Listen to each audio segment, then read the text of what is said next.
taking three. Going for the St. Louis now. Oh no! Son of a bitch. You getting two? Yeah. Welcome back to the channel, everyone. Thotgor here, of course, and as you can see, our first replay today is a little different. We don't see this very often. In fact, I was quite shocked when I did see this matchmaker. I didn't think that this was possible, but okay. We have a total of 4 players in this battle here, 2 on each side.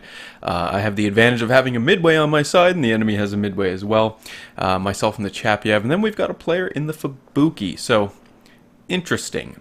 Now, you can see that I'm taking a look at the team composition here a little because there's so many people in this game that I just, couldn't really believe what was going on.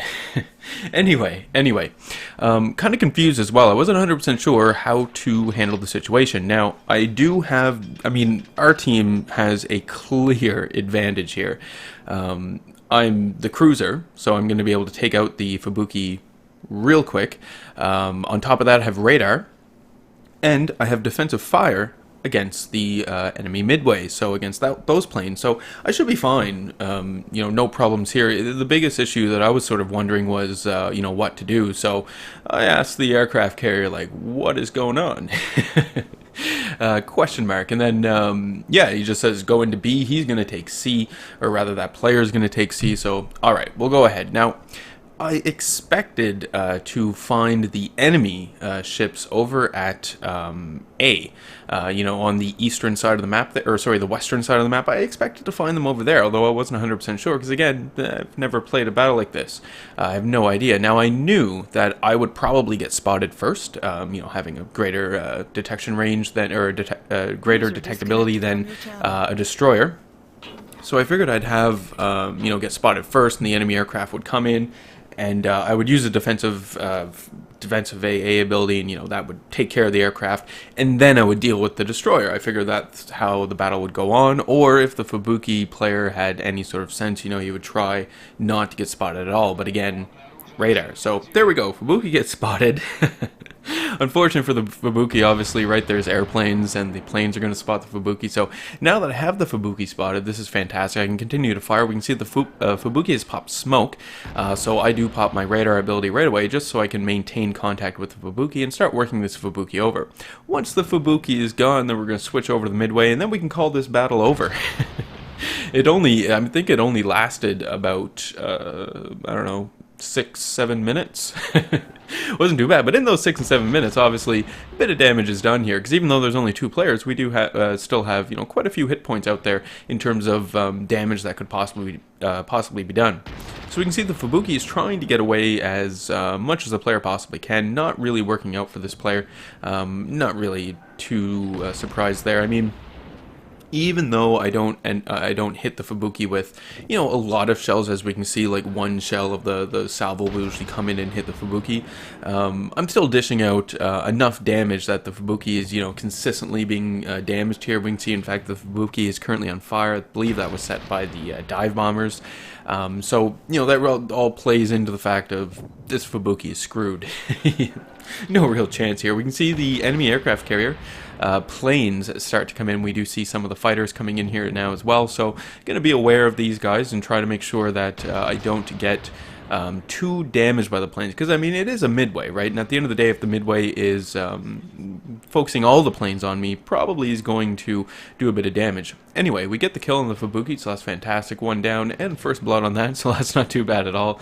We just need to find the enemy aircraft carrier. Now, my radar is on cooldown, so I'm going to need to wait on that, but we can see airplanes on the way in, so I've targeted the torpedo bombers with my AA defensive fire, and I have popped the ability there to make my guns that much more effective. We can also see that my friendly aircraft carrier is also obviously given me a hand with all of these planes. Shot down all the torpedo bombers. I did take a dive bomber or 2, no big deal really though. Able to put out that damage and still lots of hit points. Destroy a few more planes as they go away. Wasn't 100% sure where the enemy aircraft carrier was. Now I do know, we know that we saw those enemy dive bombers head off towards, the southwest, head off down towards there. So that's where I'm going to turn. I did have the notion and the idea of going in to take A just to take it. Figured grab up some more experience and credits, but at the same time, I don't really want to prolong the battle too much. I don't want to take the chance, right, with this midway. Again, there were only 4 players in this game. Now there's only 3. I still don't want to take a chance with the midway because if the player concentrates me down, especially in between cooldowns of my AA defensive fire, crap can go wrong really, really quickly. So trying to keep that in mind as well. Obviously, I'm, just waiting on the planes here from my friendly midway to get down here and do a bit of scouting for me as well, hoping to find this enemy aircraft carrier. Again, not 100% sure where the player is, but based on where we saw the planes go, we know probably somewhere over here in the southwest. So we'll just keep going on along this course. And as I'm clearing this island again, I start thinking to myself, well, maybe I should get in there and take A, right? Like, what if the enemy aircraft carrier is all the way in the corner? Do I really want to chase down the enemy aircraft carrier all the way down there? I don't know. I say, is it even worth it? So I might just go and take A. And then we start seeing some planes pop up. So I know I'm fairly close here. Enemy aircraft carrier is coming into play. So we can see on the mini-map that my friendly midway here has this planes, the player's planes, just sort of sweeping across from east to west on the southern half of the map.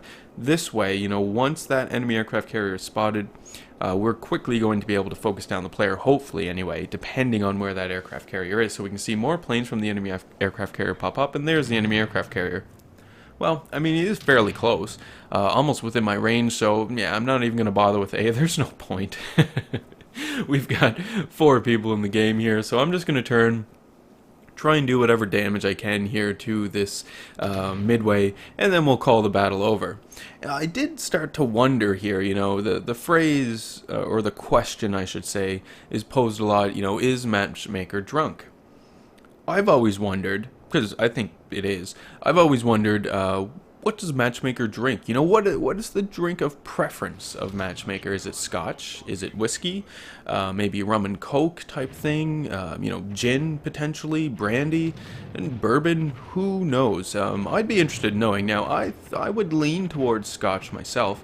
Own personal bias here, but I think Matchmaker is, one of those classy drunks that you see. Sure, it might be, just that annoying drunk person that you see, at the typical party or the bar that you go to or whatever, but still maintaining some sort of class about it. Anyway, we do have more enemy torpedo bombers on the way in. Now, my defensive fire is on cooldown, but again, you can see quickly my friendly aircraft carrier is all over this. I am going to end up taking a few torpedo hits here. No real big deal, though. I mean, I do definitely have the hit points to be able to take that damage, so that's fantastic. Repair was on cooldown, so able to easily repair the damage. Get lucky on the drop of those enemy dive bombers there, and that they didn't actually manage to hit me. And my defensive fire is back up, so I'm not going to waste it just yet, or pop it just yet. I'm going to wait for the next wave of planes to come in. On top of that, we're also very close to the enemy midway now as well, and I can start getting some shots in here. Once I get a little closer, get a little further beyond this island here, we'll be able to get our shells over the landmass, so that'll be fantastic. My allied aircraft carrier, the planes are on being cycled through right now, but we do see that the my teammate, isn't just sitting in the back doing nothing, is actually working over towards the A point as well, and that's a good play for the carrier, obviously, in this situation. If you ever encounter this situation ever again, I have no idea. Why not take all 3 points? And besides, I'm going to be the one who's going to be doing the most damage to this Essex here anyway, consistently, right, because the planes do have to go and there's the whole turnaround time there, so may as well grab up a few extra points for himself. Why not, right? So we can see the Essex is now on fire and can't launch any more planes, right? Because that's a fire on the bow, so this is fantastic. So just need to continue to put shots into him. We do see some some dive bombers on the way in here. So I am going to use the defensive fire. Once they get a little closer, I want to, maximum effect. There we go, pop that, and just start, shooting down these planes as much as possible.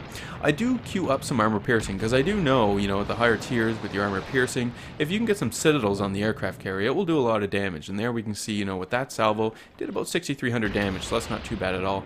But I wanted to keep at least one fire on the aircraft carrier, and there we go, fire again, just to make sure that the aircraft carrier doesn't have the ability of launching or landing any planes, right, to make sure that they're not able to cycle through. Because when you back something into a corner like this, it's going to come out swinging every time, no matter what it is, an animal, a player, a person. You're going to come out swinging every time, so I really don't want to die here as well. I want to just make sure that I stay alive. There's only 4 people in the game. I don't want to be dead here. So we do have some torpedoes coming in. I'm definitely going to take 2, so we see those 2 there, but luckily, once again, repairs on cooldown, able to just stop all that damage right away. Destroyed a number of enemy planes here as well. I'm up to about 22 planes destroyed. There we go, friendly aircraft carrier finished off the midway. Battle is over. I didn't think that this sort of matchmaking was possible, to be honest. I never thought... I mean, how long were those midways in queue waiting for a battle in order for a matchmaker to pull this, random battle out of the hat? I have no idea. But you can see I didn't do too bad. 2,500 experience, get 1 kill, do a bit of damage here. So, yeah, that's not so bad at the end of the day as well. I do get a bit of credits and experience, right? 9,800 experience, which I think is a little overinflated, frankly. I know this was during the weekend, obviously, right? During the 2 times event for the weekend, so there's that as well. Alright, so moving into the next clip, we can see we've got some funky things going on in Matchmaker once again. This is a perfect example for all you players out there as to why you should not platoon or division up and mix tiers, right? We've got a Langley, tier 4, divisioned up with a tier 5 and a tier 6 in both cases as well. Look, on both teams. God. And once again, I'm in my my Chappy, so I'm going to do a bit of damage in this battle. I'm going to rage out a little at the people. It's not so much that, this is going to be a crappy battle. You can see right away I start reporting people for playing poorly. They give us a certain number of reports every day, and I make sure that, if the situation calls for it, that I'm going to be using those reports. Anyway, biggest concern here is obviously going to be the North Carolina. That's the ship that I want to take out first. And I should have no problem taking out this North Carolina, to be totally honest. As long as I can dodge the shots and not present broadsides on a consistent basis to this North Carolina, I should be able to burn the player down quite quickly. So that's what I'm going to attempt to do. I figured that the team was going to go BC and that I could probably go wherever I wanted. But at the same token, I didn't really want to just leave some of the lower tier ships that are in this game because of their terrible divisioning skills, and Matchmaker likes to drink. Because of these reasons, I'm going to actually try and stay with the team. The team has decided we are going A. Alright, let's go A. Fine, whatever. I'm not afraid of whatever the enemy team has to throw at us, except for the North Carolina. Once I get the North Carolina down, I'm not going to have any problems here. Might be close, but I'm not going to have any problems with it. So we're going to go down to A. Now, we talked about neighbors before, and going down towards A. I've had a lot more success recently on this map, actually, going down here at A. Usually the enemy team doesn't really go down at A. The preference is always C in the north because you have islands for cover. Now, battleships will prefer A because of the more open space that A provides, as opposed to C, because, C will have destroyers, and those destroyers, if they're any good, will be ambushing you. So there's that. We see the North Carolina pop up immediately, so I'm just going to get right in here and start launching off, my shots at the North Carolina. See what I can do. See if I can set some early fires. Getting back to the whole A thing, though, when you do get down there at A, it is so critical that you don't continue to sail in a straight line. There is nothing beyond A. Once you have A, or your team takes A, you should set sail to the north. This is common sense. I see it a lot on this map. People do it, and it bugs me a lot because it's the same thing on the lemming train on New Dawn. Everyone goes down there to the southeast, and then they just stay in the southeast, and there's nothing in the southeast. Once you have the point, move on. Anyway, North Carolina, putting shots into the North Carolina. you can see fires are already set, so this is fantastic. We can see some of the other ships off in the distance, the Molotov and the Murmansk, who are part of that poor division. I have no concerns over these players, or, well, those ships anyway. Obviously, if they're a division like this, the player quality probably isn't there either, but no concerns for these people. Yes, they can do or they can definitely, you know, citadel me and whatnot. But as long as I'm maneuvering around like I am, going kind of zigzagging, I should be fine. And we're just going to continue to put shots into the North Carolina. You can see I'm doing a good bit of damage here already to North Carolina. We're already at about 21,000 damage on that North Carolina, and I'm going to try and keep this going while I'm sailing towards A. And again, just to point out, even though my objective is to get into A, I'm not going to sail in a straight line to A, much like a lot of my friendly ships are doing right now. You can see it on the minimap. Straight line towards A. I know it will take me a little longer to get to A by doing this meandering course around, but it also will throw off the enemy aim, and this is ultimately what I need to do because I'm in a Russian cruiser. The same really, though, can be said for any of the tier 8 cruisers, because, you know, at the end of the day, you really do want to limit the amount of damage you take, and, you know, hit point conservation, damage mitigation, right? Talked about it much on the channel. Anyway, continuing to keep the North Carolina on fire, we can see the North Carolina has already taken a bit of damage here, about 32,000. Because I think I've only damaged the North Carolina so far, so all the damage you see counting up is the damage being dealt to the North Carolina. Set another fire on the North Carolina. I'm pretty sure that I have 2 to 3 fires set on the North Carolina right now, so this is fantastic. If I can keep this going, we will get this North Carolina down, just melt the player away, right? You can see in the meantime, the enemies have taken the C cap. They also, you know, are making inroads here at B, but luckily by continuing to hit the North Carolina in the way that I am, you know, keep resetting it ever so slightly. My team is still getting in position to A, and I don't mind this, frankly. You know, there's no need to just rush into the cap and start capping it and taking it. Take your time with things, right? Figure it out and think about it a little before you just go charging in there, because I don't want to be the first cruiser in there to charge and then suddenly get taken out. I know I'm not going to get taken out by the North Carolina, because the North Carolina player is probably pretty pissed off and has decided not to shoot at me anymore. But we do still have enemy ships on, you know, in and around A, and I don't want to take too much damage from those guys, because eventually, if I don't kill the North Carolina in this last little bit here, this player will come at me with a vengeance. So, you know, got to keep that in mind as well. So going into A, and getting behind this island here, going to start using it cover. Can't fire at the North Carolina anymore, so I guess the player is going to survive for now. We do see the New Orleans quickly there, put off some shots in the New Orleans. We have some planes coming in. Don't need to worry about the planes. They're from a tier 4 aircraft carrier. What that was right there, I'm not 100% sure. I think I hit my Windows key on the keyboard and it like alt-tabbed out of the game, and then when I do that, the video freezes. So that's what that was. Anyway, quickly get back into the game. Happy to find out that I'm still alive. Load up my armor piercing. We're going to take out this Molotov here, who is also not too savvy when it comes to deciding on divisions, and we're just gonna, you know, get rid of this player here as quick as we possibly can. Once this player is gone, we're then gonna focus on his Murmansk buddy. There we go, Molotov's gone, fantastic. We'll now focus on the Murmansk and hopefully take out this Murmansk. You can see I still haven't gotten into A and started capping it. It is cutting it really close here, though. I mean, we do see that the enemies have 2 caps to our 0. We have to do something. The North Carolina survives and manages to repair some of the damage that I dealt to this player.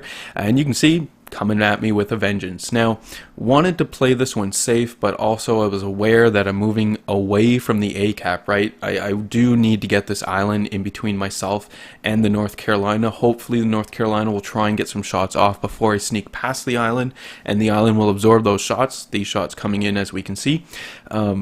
The idea here being the island will absorb them. I don't have to take the damage. I can swing around the island and then get myself back into A. That's my plan anyway. So shots come in and miss. I didn't even need the island apparently, and I'm just going to turn myself around, do a 360, and then charge back into A. We can see I do have an allied battleship who is also charging into A at this point in time as well. So I'm basically going to group up with this player and push into A with that player. North Carolina is on fire once again.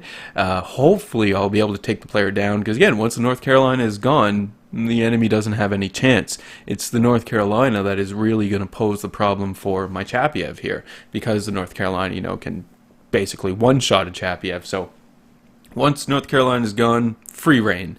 It'll just be a matter of making sure we cap the points so that the enemy doesn't actually win, because we really don't want to lose. At least I really didn't want to lose this battle, especially with the way the matchmaker was. You don't see this every day. At least I don't see this every day. I haven't seen this, in fact, so little that I just assumed that people knew how to properly division up. I guess they don't. Anyway, we do see New Orleans coming in here as well, so I'm going to switch over to my armor piercing. Because the New Orleans is giving me a really nice broadside, you can see high explosive are on the way out, but I will be switching over. Armor piercing's queued up there. High caliber metal as well now, so that's not too shabby. And keep in mind, I'm getting this because of the matchmaker, right? The hit point pool value of both teams is so small that it's not very hard to get the high caliber. I get the arsonist because I managed to sink the North Carolina. That player burnt to death. Just continuing to put some more armor piercing shots into the New Orleans here. Get some nice citadels. The New Orleans is really a lackluster cruiser at tier 8. A little difficult to play as well. Managed to finish off the New Orleans, so fantastic. We get no, we already got the arsonist, that's right. See the Fuso off in the distance, so we're going to try and set fire to the Fuso. Basically, do exactly what I did to the North Carolina, but to the Fuso. I don't really fear the Fuso too much. The Fuso is a great battleship. Good range, great rate of fire for a battleship, and, a lot of guns as well. But I didn't really fear the Fuso, because if you notice the Fuso sailing towards the west of the map, right? Probably going to go southwest. Down there in the corner, there's nothing down there in the corner. I'm not concerned about it. I'm trying to get myself into B. We need to cap B. I need to take A, but then we need to cap B.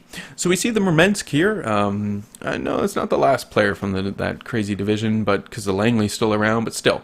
So armor piercing is loaded up because obviously we can get some quick and easy citadels on the Murmansk with the Chappiev here. So I've already gotten one citadel from the player. More damage goes in. No citadels on that salvo though, which is a little surprising, but still about 3,400 damage, which isn't too bad. Player does manage to set me on fire, but whatever, we're going to repair that damage as well. This Murmansk, though, I mean, if the player would have turned to present and narrowed up his ship right against me, would have been a lot different, I think. Maybe gone a little better for this player. You can see he's almost getting it, but keeps turning in, right? And why this is happening, it happens. Everyone does it. I do it too. You're turning back into the enemy ship, presenting that broadside because you want to fire with the maximum amount of guns, right? Yeah. But if you're going to do this, you should really try and time it in between the enemy salvos. Now, if it's against a Chappiev, a quick firing tier 8 cruiser, a little more difficult than it is to say anyway.